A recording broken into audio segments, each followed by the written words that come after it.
നമസ്കാരം, എല്ലാ കൂട്ടുകാർക്കും ടീച്ചേഴ്സ് കിച്ചണിലേക്ക് സ്വാഗതം. ഇന്ന് നമുക്ക് ഒട്ടും കുഴഞ്ഞു പോകാത്ത നല്ല ടേസ്റ്റി ആയിട്ടുള്ളൊരു വെണ്ടയ്ക്ക മെഴുക്കുവരട്ടി ഉണ്ടാക്കിയാലോ. മെഴുക്കുവരട്ടി ഉണ്ടാക്കാനായി ഞാനിവിടെ 300 ഗ്രാം വെണ്ടയ്ക്കാണ് എടുത്തേക്കുന്നത്. ഇത് നന്നായിട്ട് കഴുകി എടുത്തിട്ടുണ്ട്. ഇതിൻ്റെ വെള്ളമൊക്കെ ഒന്ന് ഒപ്പിയെടുക്കാം.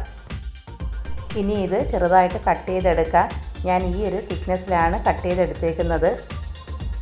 ഇനി നമുക്ക് മെഴുക്കുവരട്ടി ഉണ്ടാക്കാൻ തുടങ്ങാം. ചൂടായ പാനിലേക്ക് ആവശ്യത്തിന് വെളിച്ചെണ്ണ ഒഴിച്ചു കൊടുക്കുക.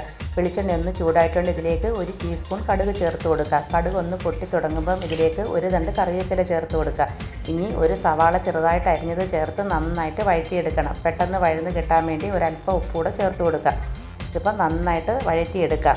ഇതിപ്പോൾ നന്നായിട്ട് വഴന്നിട്ടുണ്ട്. ഇതിലേക്ക് തീ കുറച്ച് വെച്ചിട്ട് 1 ടീസ്പൂൺ മുളക് പൊടി ചേർത്ത് കൊടുക്കണം. മുളക് പൊടിക്ക് പകരം ചില്ലി ഫ്ലെക്സ് ചേർത്ത് കൊടുത്താലും മതി.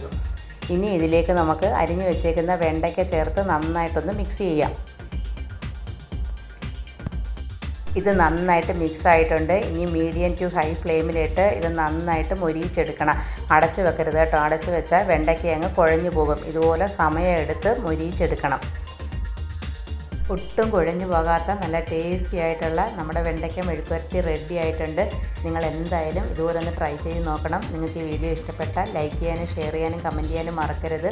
സബ്സ്ക്രൈബ് ചെയ്യാതാണ് എൻ്റെ ചാനൽ കാണുന്നതെങ്കിൽ ദയവായി ഒന്ന് സബ്സ്ക്രൈബ് ചെയ്യണേ. പുതിയൊരു വീഡിയോയുമായിട്ട് നമുക്ക് വീണ്ടും കാണാം.